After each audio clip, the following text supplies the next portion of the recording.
Welcome back, please, I'm begging you, subscribe and like, that is all. Also, here's something weird I realized while researching this story. I've never seen a watermelon commercial in my life, like ever. No slick marketing campaigns, no celebrity endorsements, no "Got Watermelon" billboards. Yet somehow, Big Watermelon has managed to convince an entire generation that their product is the key to rapid weight loss and spiritual enlightenment.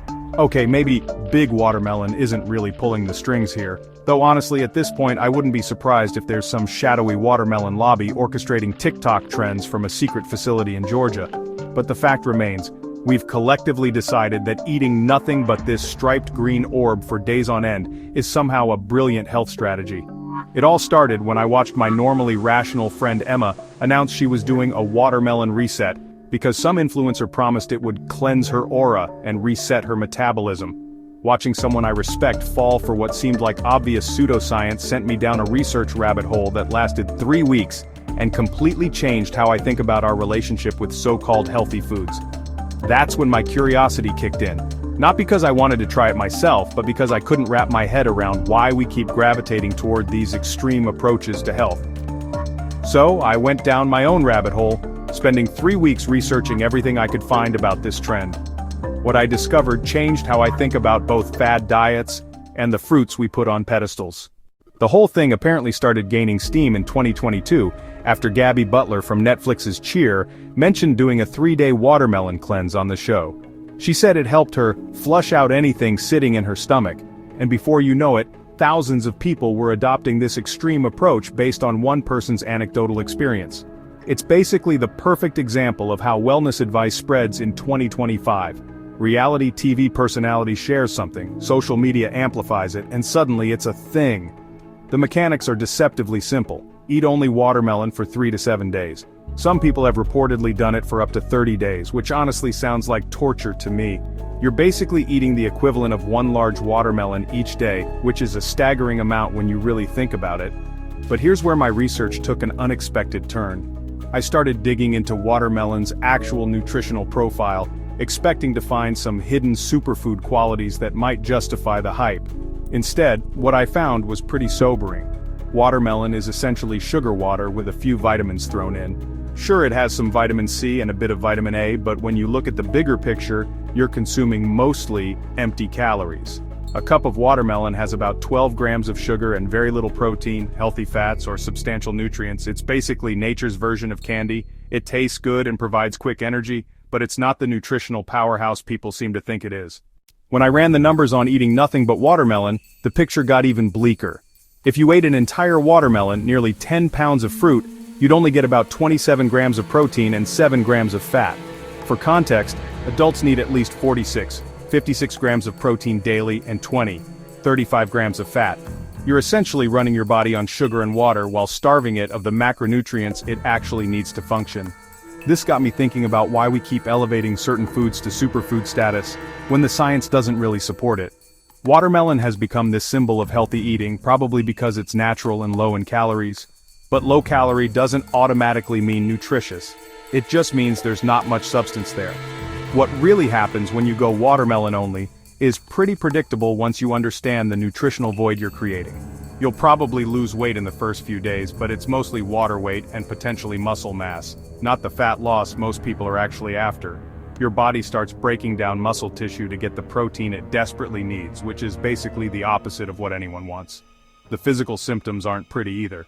We're talking digestive chaos from all that sugar and fiber, energy crashes from the lack of sustained nutrition, brain fog from insufficient fats and proteins, and the inevitable rebound weight gain once you return to eating actual food.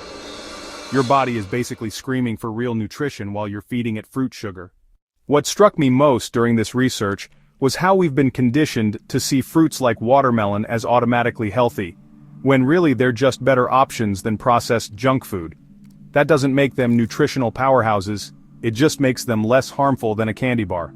I found this stat that over 50% of Gen Z and millennial TikTok users are influenced by diet and nutrition trends on the platform, but only 2% of the nutrition content on there is actually accurate. We're making health decisions based on a platform where 98% of the information is wrong, and the watermelon diet is a perfect example of how these misconceptions spread. Before we go any further, If you're finding this investigation helpful, I'd really appreciate it if you could hit that like button and consider subscribing. These kinds of deep dives take weeks of research, and your support helps me keep making content that cuts through the wellness myths with actual science. This got me curious about what legitimate nutrition research actually says about fruits in general. While fruits do contain vitamins and antioxidants, they're also sugar delivery systems. The difference between fruit sugar and table sugar isn't as dramatic as we've been led to believe. Your body processes them pretty similarly.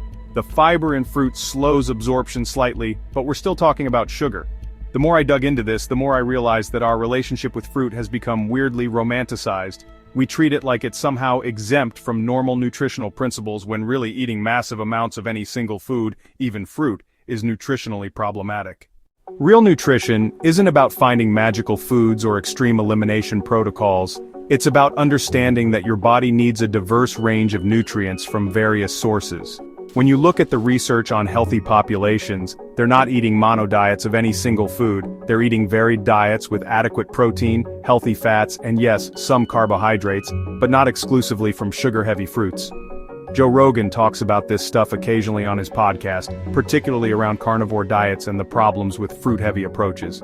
While I'm not suggesting anyone go full carnivore, there's something to be said for questioning why we automatically assume fruit equals health. The Mediterranean diet keeps coming up in legitimate research, and it's interesting to note what role fruit actually plays there. It's present, but it's not the star of the show. We're talking about a diet built around vegetables, healthy fats, quality proteins, and whole grains, with fruit as an occasional addition, not the main event. What really bothered me as I researched deeper was how the watermelon diet represents this larger pattern of turning food into either heroes or villains, when most foods are just food. Watermelon isn't evil, but it's also not some magical health elixir. It's a sweet treat that happens to grow on a vine instead of being manufactured in a factory. The psychological appeal of the watermelon diet makes sense when you think about it. It feels clean and natural, it's simple to follow, and it promises quick results. But feeling good about what you're eating and actually nourishing your body are two different things. Sometimes the thing that feels the most virtuous is actually the least helpful. I kept coming back to this question throughout my research. Why do we keep falling for these single food approaches when no healthy population in human history has ever eaten this way? Traditional diets that support health and longevity are always diverse, always include multiple food groups, and never revolve around consuming massive quantities of one thing. The experts I found during this research were pretty clear about the problems with fruit-centric diets. They consistently pointed out that while fruit isn't inherently harmful in normal quantities, making it the cornerstone of your nutrition is a recipe for blood sugar chaos, nutrient deficiencies, and metabolic dysfunction. There's also some interesting research around something called the fasting mimicking diet, which actually minimizes fruit intake during the fasting periods because of the blood sugar impact. Even approaches designed to mimic fasting recognize that fruit can be problematic when you're trying to achieve certain metabolic states. Here's what really gets me about the watermelon diet specifically. It takes our cultural bias toward fruit and pushes it to an extreme that exposes how problematic that bias really is. We've been told fruit is healthy for so long that we don't question whether eating nothing but fruit could be harmful. The more I researched, the more I realized that the watermelon diet is a perfect example of how our nutritional intuitions can lead us astray. Something can taste good, be natural, and still be nutritionally inadequate. The fact that watermelon grows on a plant doesn't make it appropriate as a sole food source.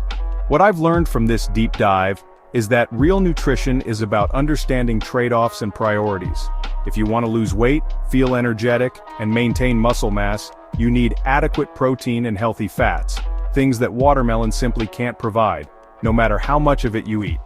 The most important insight from this research is probably this: just because something is natural doesn't make it optimal, and just because something tastes good doesn't mean your body needs more of it. Watermelon might be a refreshing treat on a hot day, but building a diet around it is like trying to fuel a car with nothing but sugar water. It might run for a while, but it's not going to get you very far. If you're considering any extreme dietary change, especially something you saw on social media, please talk to a healthcare provider first. Your body needs real nutrition, not just empty calories dressed up as health food, and your future self will thank you for choosing substance over trends.